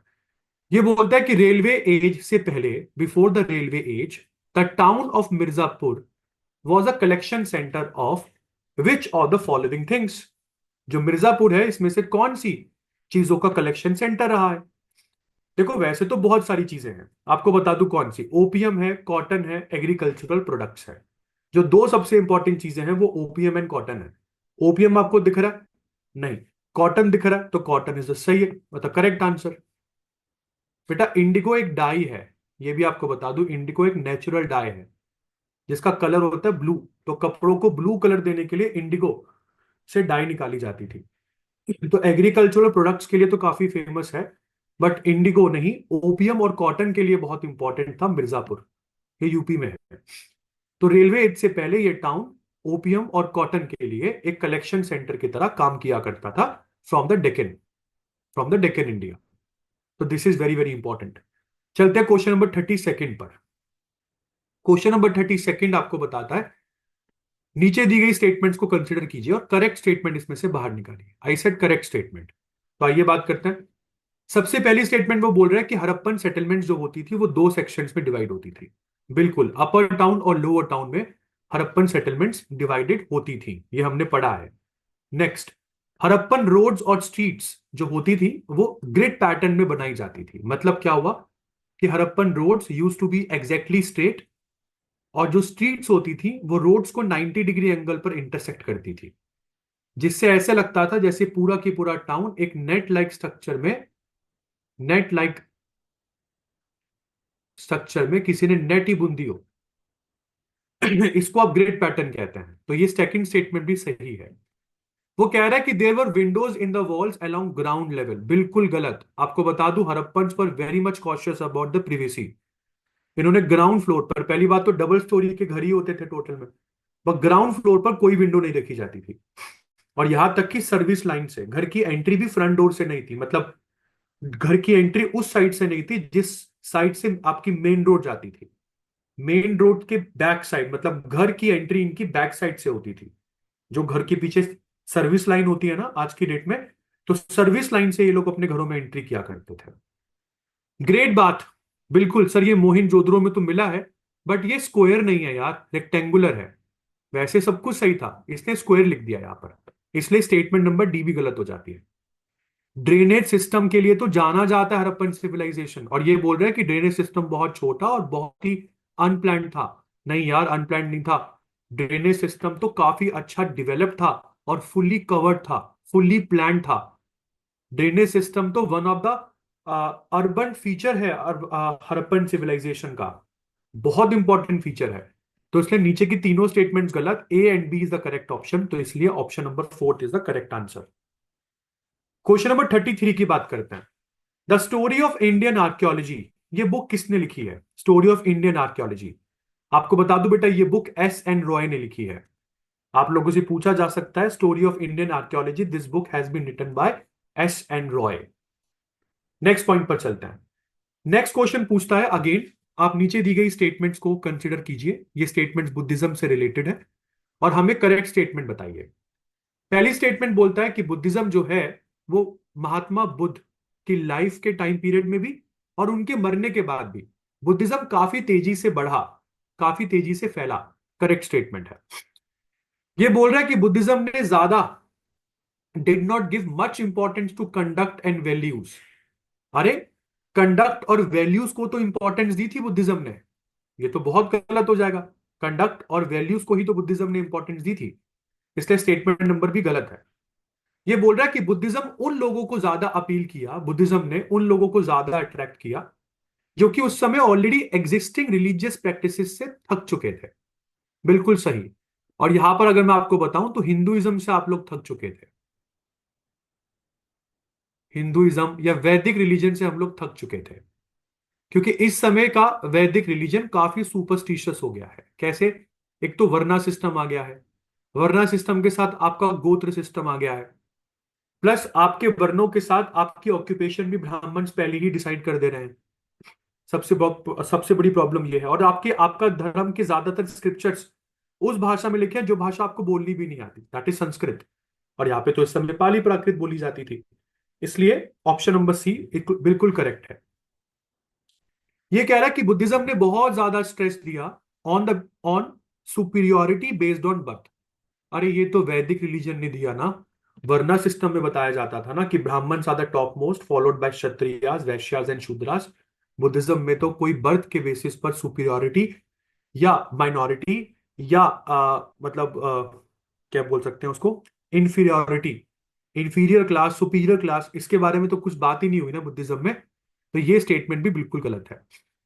फिर ये बोल रहा है कि Buddhism appeal to people confuse by rapid social changes taking place around them. वो सारे लोग जो अपने आसपास की सोसाइटी को देखकर, इतनी तेजी से बदलने वाली सोसाइटी को देखकर परेशान हो रहे थे, उन लोगों को भी बुद्धिज्म जो है वो काफी अपील करता है। बिल्कुल, ये वाला स्टेटमेंट भी करेक्ट है। Statement A C E correct है और इसके हिसाब से option number third is the correct answer. Question number 35 की बात करते हैं बेटा। ये बोलता है इन सारी चीजों को अगेन एक इवेंट, एक उसमें क्रोनोलॉजी में लगाइए। सबसे पहला बोल रहा है कि लेबर गवर्नमेंट जो है ये पावर में कब आती है। आपको बता दूं बेटा, लेबर मतलब ब्रिटेन में जो दो बहुत इंपॉर्टेंट पार्टी है उसमें एक तो लेबर पार्टी है, एक कंजर्वेटिव पार्टी है।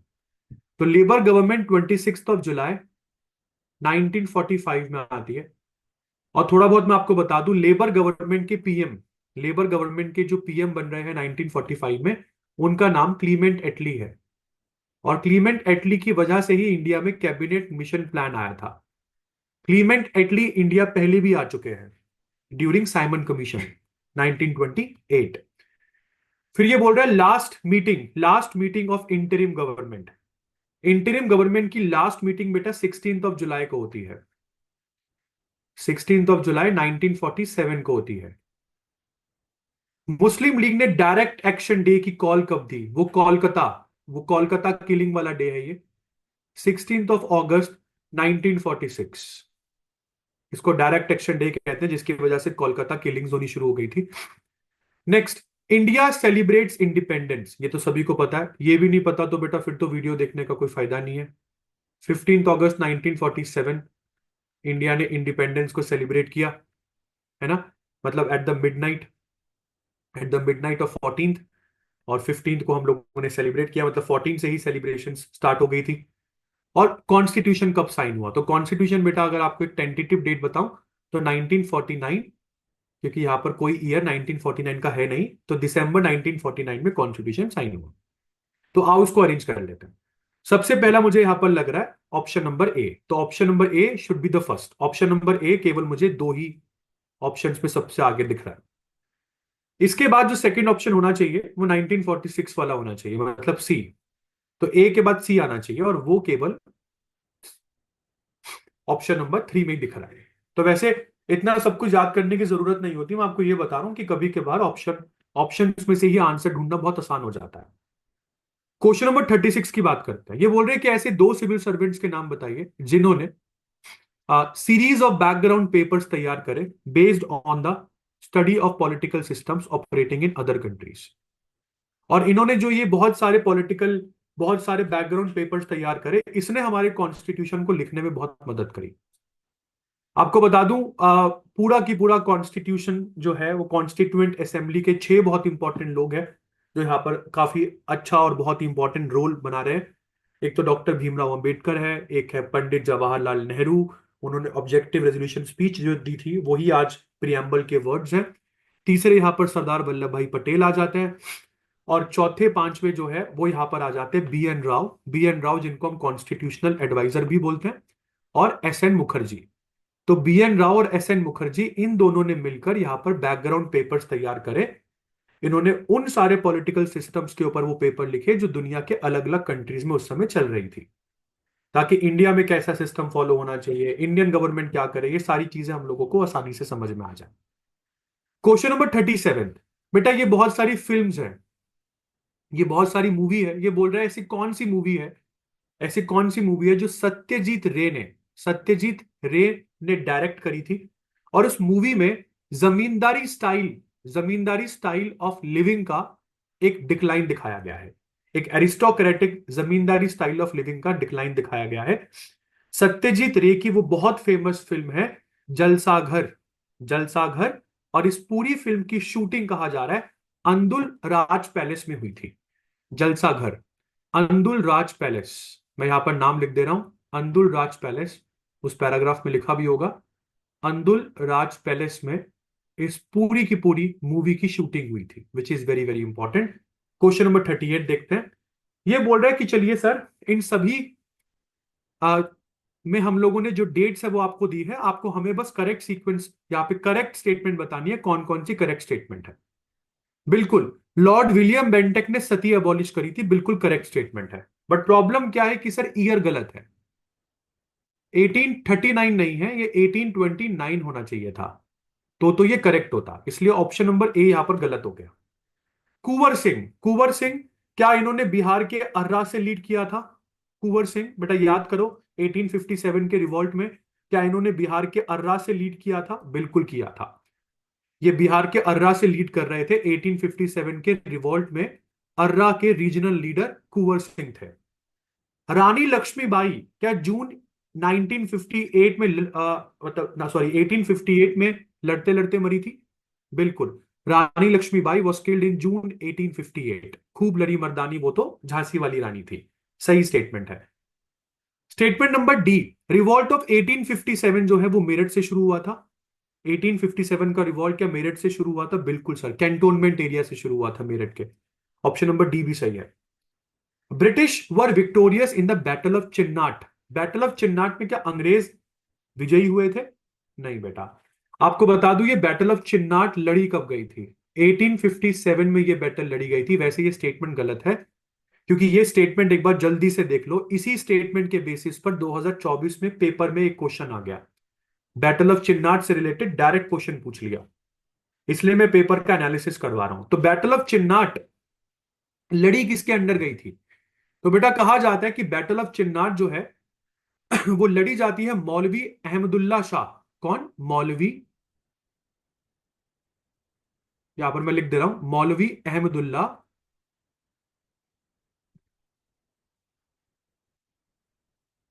मौलवी अहमदुल्ला शाह।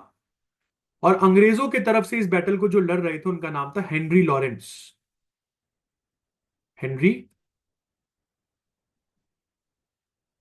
लॉरेंस। और इसमें हेनरी लॉरेंस इस बैटल में डिफीट होते हैं। तो दिस मैन वॉज डिफीटेड, इस बैटल में ये हारते हैं। जबकि स्टेटमेंट क्या बोल रहा है? स्टेटमेंट बोल रहा है कि 1857 के चिन्नाट के बैटल में ब्रिटिशर्स एमर्स विक्टोरियस। गलत है। तो केवल बी सी डी तीन ही स्टेटमेंट सही है, और इसके हिसाब से option number 3 is the correct answer. 39 question चलते हैं। डबैशिस किसको बोलते थे? बेटा डबैशिस उन लोगों को कहा जाता था, उन इंडियंस को कहा जाता था जो इंग्लिश के साथ साथ लोकल लैंग्वेज भी बोल सकते थे, उनको डबैशिस कहा जाता था।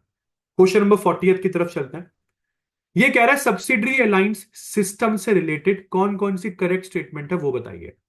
आपको याद आ रहा हो, सब्सिडरी अलायंस सिस्टम पहली बात जो इंडिया में लेकर आया उसका नाम था लॉर्ड वेल्सली। Lord Wellesley. सबसे पहले सब्सिडरी अलायंस को जिसने साइन किया वो था हैदराबाद। सब्सिडरी अलायंस ये बोलता है कि एक बार अगर आपने ये ट्रीटी साइन कर ली तो आपकी प्रोटेक्शन के लिए बिल्कुल एक ब्रिटिश आर्मी आपके एरिया में रहेगी। This is the correct answer. British army आपके एरिया में रहेगी आपकी प्रोटेक्शन के लिए। हमने कहा ठीक है सर।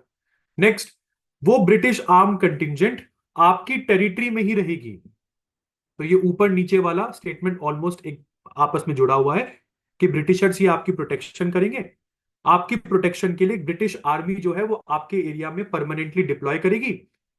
और देखो सर, ब्रिटिश कंटिंजेंट आपके एरिया में रहेगी तो उसका पैसा, खर्चा, वो सब आपको झेलना पड़ेगा। तो मतलब क्या, जो एलाय होगा उसको वो सारे रिसोर्सेस आप यहाँ पे प्रोवाइड करने होंगे जो कि ब्रिटिश कंटिंजेंट की मेंटेनेंस से रिलेटेड होंगे। तो स्टेटमेंट नंबर सी भी यहां पर करेक्ट है। स्टेटमेंट नंबर डी क्या बोल रहा है? वो बोल रहा है कि जिस तरीके से एलाय सब्सिडरी अलायंस ट्रीटी को साइन करके इंग्लिश ईस्ट इंडिया कंपनी के साथ वो पैक्ट कर ले रहे हैं, ऐसा कोई भी एग्रीमेंट वो किसी भी और कंपनी के साथ कर सकते हैं? नहीं सर। यहाँ पे साफ साफ लॉर्ड वेल्सली ने बोल दिया था कि एक बार अगर आपने हमारे साथ सब्सिडरी अलायंस साइन कर लिया फिर आप किसी के साथ नहीं कर सकते। तो statement number D is seriously incorrect. Statement number ई वैसे ही इनकरेक्ट होगी क्योंकि तो मैंने आपको पहले ही बता दिया था कि लॉर्ड वेल्सली लेकर आए थे। तो ये क्या बोल रहा है? लॉर्ड वॉरेन हेस्टिंग्स लेकर आए थे। तो A B C statement correct है। Option number fourth is the right answer. 41 passage वाला क्वेश्चन है। वो कह रहा है जहानारा की बायोग्राफी में उसने किस सूफी सेंट के लिए अपना डिवोशन यहां पर दिखाया है? जहानारा के ऊपर यहाँ पे इसको एक बार पढ़ लेना।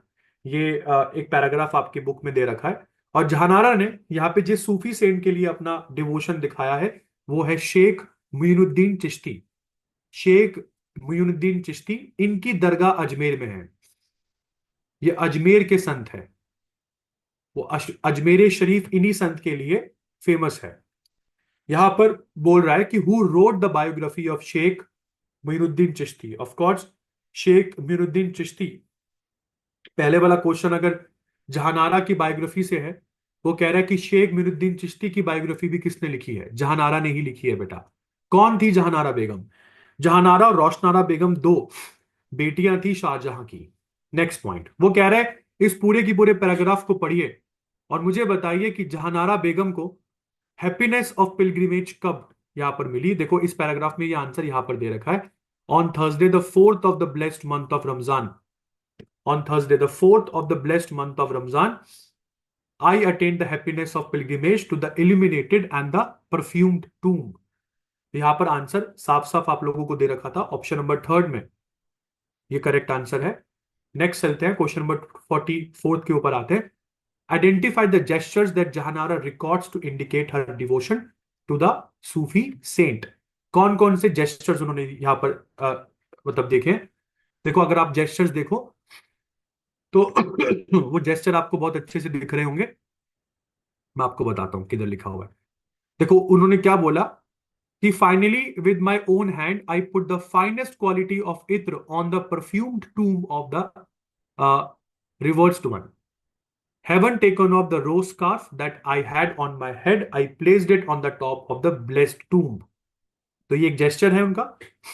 एक जेस्चर है विच इज मतलब जो इंडिकेट करता है उनकी उनकी devotion towards the Sufi saint. तो वही जेस्चर यहाँ पे करेक्ट आंसर होता है that she put the finest quality of ittar on the tomb, which is the correct answer. Question number 45 की बात करते हैं। Biography of Sheikh Muinuddin Chishti. शेख मुइनुद्दीन चिश्ती की बायोग्राफी का टाइटल बताइए। वो तो बेटा यहाँ पर आप लोगों को शायद ही दिख रहा होगा। टाइटल यहाँ पर आपको याद करके जाना चाहिए था। टाइटल का नाम था मुनिस अल अरवा। मुनिस अल अरवा, ये मुइनुद्दीन चिश्ती की बायोग्राफी का टाइटल है। 46 की बात करते हैं। यहाँ पर कुछ कुछ सत्याग्रह से रिलेटेड है। आपको पता है कि गांधी जी ने सत्याग्रह सत्य और अहिंसा के ऊपर आधारित था, ट्रूथ एंड नॉन वायलेंस। तो यहाँ पे ट्रूथ है नहीं, तो सत्य का, सत्याग्रह का आइडिया ऑफ कोर्स सेकंड वाले आइडियोलॉजी पर यहाँ पे करेक्ट जाएगा which is non violence. Question number 47 की बात करते हैं। यहां पर बोल रहा था कि किसके पास मोनोपोली थी सॉल्ट प्रोड्यूस करने की। बेटा ये आपको पता होगा। ये बिना पढ़े ही आप समझ जाओगे कि गांधी जी ने दांडी मार्च करा ही इसलिए था क्योंकि इस समय सॉल्ट बनाने का और बेचने का राइट ब्रिटिश गवर्नमेंट के पास था। और गांधी जी को यहां पर यह लगता था कि सॉल्ट तो बेसिक नेसेसिटी है, ये राइट तो सबके पास होना चाहिए बाय जस्ट ब्रिटिशर्स। इसलिए यहां पर स्टेटमेंट नंबर 1 करेक्ट है। सत्याग्रह को और किस नाम से जाना जाता है? सॉल्ट सत्याग्रह को बेटा आपको बता दूं, दांडी यात्रा जिसको आप लोग यहाँ पर सॉल्ट सत्याग्रह कहते हैं। वो दांडी मार्च 12 सॉरी 12 मार्च 1930 को शुरू हुई। यहाँ पर मैं डेट एक बार लिख देता हूं। 12 मार्च 1930 को यात्रा शुरू हुई और 4 अप्रैल, सॉरी माफ कीजिएगा, 6 अप्रैल, 6 अप्रैल 1930 को खत्म हुई। कुल 24 दिनों की यात्रा थी। साबरमती आश्रम से लेकर दांडी कोस्ट तक की ये डेट थी। और यहां पर जैसे ही गांधी जी पहुंचते हैं दांडी कोस्ट, तो वो नमक बनाते हैं, सॉल्ट लॉस को तोड़ते हैं, और उसके बाद सिविल डिसोबीडियंस मूवमेंट यहां पर लॉन्च कर दिया जाता है। सिविल डिसोबीडियंस मूवमेंट 12 मार्च 1930 से ही स्टार्ट होता है एक्चुअली में। तो इसलिए कभी के बाद सॉल्ट सत्याग्रह को सिविल डिसोबीडियंस मूवमेंट भी कहते हैं। 49th, ये बोल रहा है कि why were the mounds of the salt destroyed by the salt officials. ये यहां पर लिखा हुआ है, देखिए। The volume of information being gained daily shows that how wickedly the salt tax has been designed in order to prevent the use of the salt that has not paid the tax, which is at the same time even 14 times its value. The government destroyed the salt as it cannot sell profitably.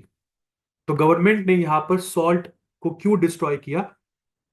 क्योंकि the government wanted to earn the maximum profit. Simple सी बात, वो demand supply वाला principal यहां पर काम करता है। तो यहाँ पे सॉल्ट क्यों डिस्ट्रॉय किया जा रहा था, अगर आपसे ये पूछा जाए तो सिंपल सी बात, आ, अगर ये क्वेश्चन आप लोगों से एक बार पूछ लिया जाए तो कभी के बार बहुत इंपॉर्टेंट हो जाता है। देखिए, सॉल्ट सत्याग्रह जो है, ये कभी के बाद क्वेश्चन ऐसा है जो आप लोगों से, यहाँ पर बहुत सारे बच्चे जो मतलब जिनसे मेरी बात हुई थी, वो ये भी बोलते हैं कि सर शायद रिप्रेसिव नेशनलिस्ट मूवमेंट, जो यहाँ पर फोर्थ ऑप्शन है, उसको सप्रेस करने के लिए भी, उसको सप्रेस करने के लिए भी यहां पर हो सकता है कि सॉल्ट जो है उसके मॉन्ट्स यहाँ पे डिस्ट्रॉय किए जा रहे हो। बट वो करेक्ट नहीं है यहां पर किसी तरीके से, क्योंकि पहले वाली स्टेटमेंट में आपको साफ साफ नजर आ रहा है कि गवर्नमेंट यहां पर प्रॉफिट्स को अर्न करने के लिए सॉल्ट को डिस्ट्रॉय कर रही है। सिंपल सी बात। तो to earn the maximum profit is the correct option for this question. Question number 50th की बात करते हैं कि why did Gandhi ji consider the salt tax more oppressive than the other taxes. क्यों गांधी जी को ऐसा लगता था कि सॉल्ट टैक्स बाकी किसी भी टैक्स के मुकाबले ज्यादा ऑपरेसिव है? पहला, it revealed the most oppressive site of colonial rule. बिल्कुल सर, क्योंकि कॉलोनियल गवर्नमेंट बिल्कुल सॉल्ट के ऊपर जो इनकी मोनोपोली है वो आपको देना नहीं चाह रही थी। और दूसरा, salt was consumed by rich and poor alike. बिल्कुल सर, ये तो बेसिक नेसेसिटी है, अमीरों को भी चाहिए, गरीबों को भी चाहिए। इसलिए गांधी जी को लगता था कि सॉल्ट टैक्स ज्यादा ऑपरेसिव है किसी भी अन्य टैक्स से। और सबसे इंपॉर्टेंट तो सेकंड वाला पॉइंट है, ये भी आपको बता दूं। अगर यहां पर बी ओनली होता ना, मैं जरूर बी ओनली पर टिक करता, बट बी ओनली यहां पर है नहीं, तो इसलिए ऑप्शन नंबर ए को भी हम लोग साथ में लपेट रहे हैं। A and B is the correct option. And this is the end of the discussion of 2023 paper. I hope you must have liked it. इसी तरह के डिस्कशन को देखने के लिए चैनल को प्लीज सब्सक्राइब कर लेना, क्योंकि नेक्स्ट वीडियो में 2024 के पेपर का डिस्कशन का लेकर आने वाला हूं। अपना ध्यान रखिए बेटा, घर पे रहिए, सुरक्षित रहिए, और प्लीज कमेंट सेक्शन पे कमेंट करके जरूर बताइएगा आपको ये डिस्कशन कैसा लगा। Thank you.